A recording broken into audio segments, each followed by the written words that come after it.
கேட்டேன் சேவல் கூவும் காலை நேரம் பாடலை நான் கேட்டேன் பாடலை நான் கேட்டேன்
வர குறைஞ்சிருச்சு, ரொம்ப குறைஞ்சிருச்சு, எல்லா மைக்குமே குறைஞ்சிருச்சு.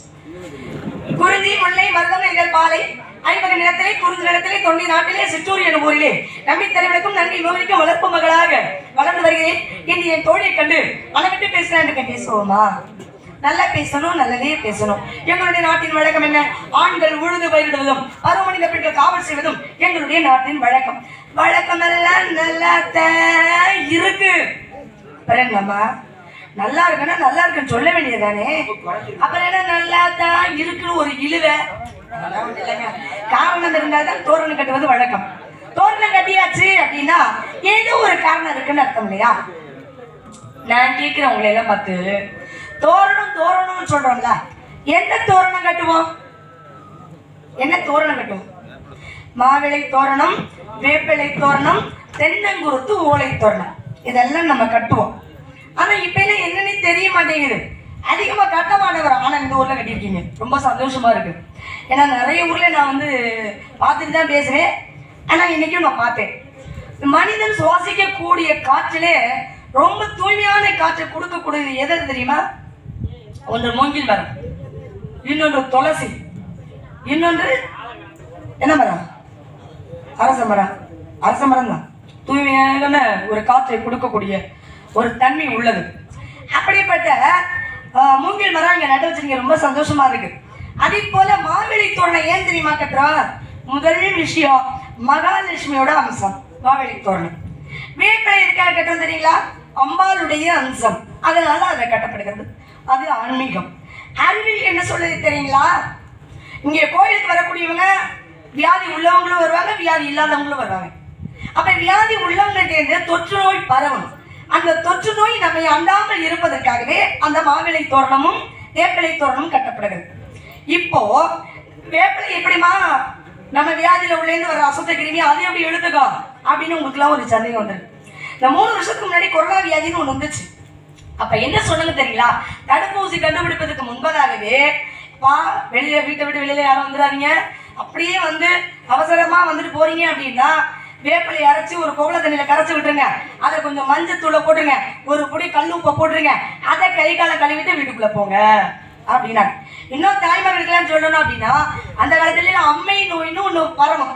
அதனாலதான் அதுல அதிகமா இருந்தாங்களா அம்மை நோயில. அதனாலதான் அம்மை தடுப்பு ஊசி அப்படின்னு குழந்தையெல்லாம் பிறந்த 3ஆம் நாளே ஊசி போட்டுறாங்க. இப்ப எல்லாம் இந்த இடத்துல அந்த வடு சாகுற வரைக்கும் மறையவே மறையாது, எல்லாரும் கையில இருக்கும் பாத்துக்கோங்க. ஆமா, அந்த அம்மை தடுப்பூசி போட்டுறாங்க. அந்த காலத்துல எல்லாம் அம்மை நோய் வந்துச்சு அப்படின்னா கூட்டு மாதிரி விளக்கமரம் எல்லாம் போட்டு துடைக்க மாட்டாங்க, கூட்ட மாட்டாங்க. அம்மா பிள்ளைய படுக்கிற இடத்துல என்ன பண்ணுவாங்க? வேப்பிலையால தான் துடைச்சிட்டு துணியை விரிச்சு படுக்க வைப்பாங்க. அப்படிதானம்மா? அதுக்கப்புறம் இந்த கொத்தமல்லி அம்மான்னு ஒரு அம்மை இருக்கு. அந்த அம்மை உடச்சிருச்சு அப்படின்னா அதை அரிக்க ஆரம்பிச்சிடும். அதுல இருந்து ஊன் வடியும். எத்தனை பேருக்கு அது வந்து அம்மை நோய் வந்திருக்கு, அந்த அனுபவங்கள் எப்படி இருக்குங்கிறது எனக்கு தெரியாது, ஆனாலும் நான் சொல்றேன். அது வந்து அரிக்கும். இந்த அரிக்கும் பொழுது சுரச்சிடாதப்பா வேப்பிலையை வந்து வேப்பிலையால தடவி விடு அப்படிப்பாங்க. ஏன் அப்படின்னா அதுல இருந்து வரக்கூடிய அசுத்த கிருமிகளை அந்த வேப்பிலை இழுத்து தன்னுள்ளே வைத்துக் கொள்ளும். அதுக்காக தான். அதனாலதான் மாவிளை தோரணம் வேப்பிலை தோரணம் கட்டுறதுல அங்க உண்டு. ஆனா இப்போ அதிக இடங்கள்ல என்ன பண்றாங்க அப்படின்னா மின்சார தோரணம் தாங்க கட்டுறாங்க. அதனால நமக்கு என்னங்க நன்மை? ஏதம்மா நல்லது கெட்டதெல்லாம் எங்கம்மா இருக்கு? நீங்க வேற. கண்ணு அப்ப எல்லாம் பாருங்க 60 வயசு ஆனாலும் நல்லா இருக்கும். இப்ப எல்லாம் ஒரு 35 வயசு தாண்டிடுச்சுனாலே கண் பார்வை குறைஞ்சிருது. ஏன் தெரியுமா? மின்சார ஒளி அதிகமா பாக்குறதுன்னு காரணம் தான். சொன்னா யார் ஏத்துக்கிறா? இதெல்லாம் எங்க நடக்குதுன்னு கேட்க மாட்டீங்களா? இதெல்லாம் எங்க நாட்டுலதான் நடக்குது. என்னம்மா இப்பதான் சொன்னீங்க நம்ம எல்லாம் ஒண்ணுக்குள்ள ஒண்ணு நின்று அதுக்குள்ள எங்க நாடு உங்க நாடுன்னு பிரிச்சுக்கிறீங்களே அப்படின்னு உங்களுக்கு எல்லாம் சந்தேகமா இருக்கா? சேர நாடு, சோழ நாடு, பாண்டிய நாடு, தொண்டை நாடு. நான் இருக்கிறது தொண்டை நாடு. கதை முறைப்படி கேட்கணும், பார்க்கணும். நான் வள்ளி இல்லையா? வள்ளி சொல்றேன், நீங்க பாருங்க பானப்பிரியா நினைச்சுக்கிட்டாதீங்க. வள்ளி வந்து தொண்டை நாடு. தொண்டை நாட்டிலே சிற்றூர் அப்படிங்கிற ஊர்ல, அதுவும் இல்ல வேள்விமலை சாரல்ல அப்படி ஓரமா 10 குடிசை. அந்த குடிசைக்கு எங்க அப்பா தான் தலைவர், அதுக்கு நான் தான் தலைவி. என்னம்மா தலைவின்னு உங்க அம்மாவுக்கு தானே கொடுக்கணும், உனக்கு கொடுத்துக்கலாங்க ஏன் அப்படின்னு நினைக்கிறீங்களா? ஒரு கடமையை சரிவர செய்யறதுக்கு ஒரு இளமை வேணும் இல்லையவா? அதற்காகத்தான் அந்த பொறுப்பை எங்கிட்ட கொடுத்துருக்காங்க. எங்க நாட்டுல அது மட்டும் இல்லைங்க, என்னெல்லாம் செய்யாதீங்கன்னு சொல்றோமோ அதுதான் செய்வோம். அப்படி என்னம்மா செய்வீங்கன்னு நினைக்கிறீங்களா? குப்பையை இங்க கொட்டாதுகள் எழுதிருக்கோம், அங்கதான் முடி குப்பையை துப்புன்னு போட்டு வந்துருவோம். இங்கே எச்சில் துப்பாதீர்கள் எழுதிருக்கோம், அங்கே போய் புடிச்சுட்டு எச்சி திப்பிட்டு வந்துருவோம். இங்க சிறுநீர் கழிக்காதீர்கள் எழுதிருக்கோம், அங்கதான் அந்த வேலை நடந்துட்டு இருக்கோம். இங்க மதம் இருக்க கூடாதுன்னு எழுதிருக்கோம், அங்கதான் அந்த வேலை நடந்து. இங்க புகைப்பிடிக்க கூடாதுன்னு எழுதிருக்கோம், அங்கதான் அந்த வேலை. பாருங்களே, எதெல்லாம் செய்யாதீங்கன்னு சொல்றோமோ அதுதானே குறிப்பா செய்வாங்க. அது ஏன்னே தெரியல. இன்னொரு விஷயம் பாருங்க, கீரை, வாழைக்கண்டு, வாழைப்பூ, வாழைக்காய், சுண்டக்காய், கொத்தரங்காய், அவரைக்காய் இதெல்லாம் உடம்புக்கு நல்லதுன்னு எல்லாருக்கும் தெரியும். தெரியுமா? ஆனா அது இங்க கூறு கட்டி விற்கும் தெரியுமா? வீதியில தெருவுல அப்படியே கூறு கூறா கட்டியிருக்கோம். 10 ரூபாய் 20 ரூபாய்க்கு பார்த்துருக்கோமா? வாங்கியிருக்கோமா? அதெல்லாம் நடக்கும். அதுவே பாருங்க, காலில் போட்டுட்டு நடப்போம்ல செருப்பு, மிதியடி, இது எங்க இருக்கு தெரியுமா? கண்ணாடி அறைக்குள்ள ஏசி போட்டு. ஏன் அது குழு குழுன்னு இருக்க போதா இருக்கு? அதெல்லாம் அங்க இருக்கு பாருங்க. உடலுக்கு ஆரோக்கியமா 100 ஆயுசுக்கு நல்லா இருக்க வேண்டிய உணவு பொருள் வீதியில புழுதியில கிடக்கு. புழுதியில போட்டுக்கிட்டு நடக்க வேண்டிய ஒரு காலனி ஏசி அறைக்குள்ள கண்ணாடி அறைக்குள்ள இருக்க பாருங்க. இதுதான் எங்க நாட்டுல. அப்படியெல்லாம் செய்யாதீங்கப்பா. அதை தூக்கி வீதியில வச்சு வியாபாரம் பண்ணுங்க. இதை கொண்டு போய் உள்ளுக்குள்ள வச்சு மூடி ஈ வைக்காம புழுதி படியாம வச்சு வியாபாரம் பண்ணுங்க. கேட்க மாட்டேங்கிறோம். என்ன பண்றது? இதெல்லாம் எங்க நாட்டுல நடக்கிற குற்றங்கள். சொன்னோம்னு வச்சுங்களேன், உனக்கு தலைவிங்கிற பொறுப்பு வேணுமா வேணாமான்னு கேட்கறாங்க. இதுக்கு நான் என்னங்க செய்யறது? ஆனாலும் நான் சொல்லிக்கிட்டு தான் இருப்பேன், தலைவிங்கிற பொறுப்பு நீங்க கொடுத்தாலும் சரி கொடுக்காம இருந்தாலும் சரி, ஆனா நான் சொல்றதை சொல்லிக்கிட்டு தான் இருப்பேன், நான் செய்யறதை செஞ்சுக்கிட்டு தான் இருப்பேன்னு. எதுக்காக தலைவியை தேர்வு செய்வது தெரியுமா? நாட்டு மக்களுக்கு நல்லது செய்வாங்கங்கிற ஒரு நம்பிக்கை இல்லை தானே? அதைத்தான் நான் செய்வேன். சொன்னதெல்லாம் செய்வேன், செய்வதெல்லாம் நான் சொல்லுவேன். நாட்டோட சிறப்பை முதல்ல சொல்லிடுவோமா?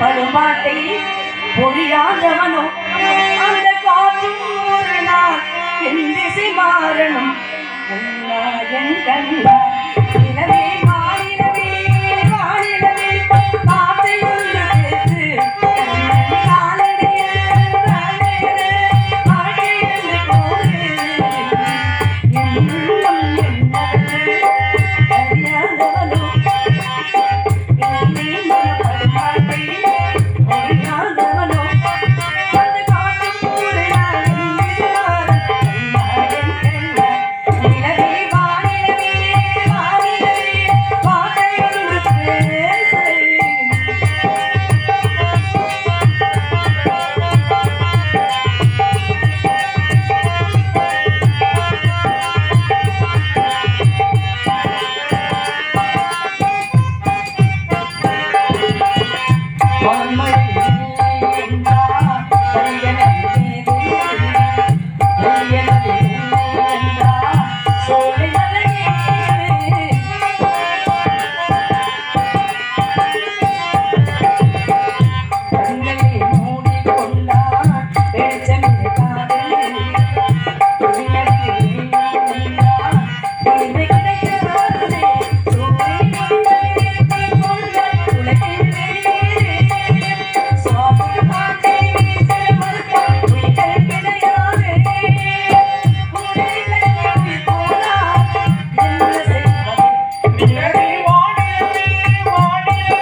இந்த உலகமே இயங்குதுன்னா எதை வச்சு இயங்குது தெரியுமா?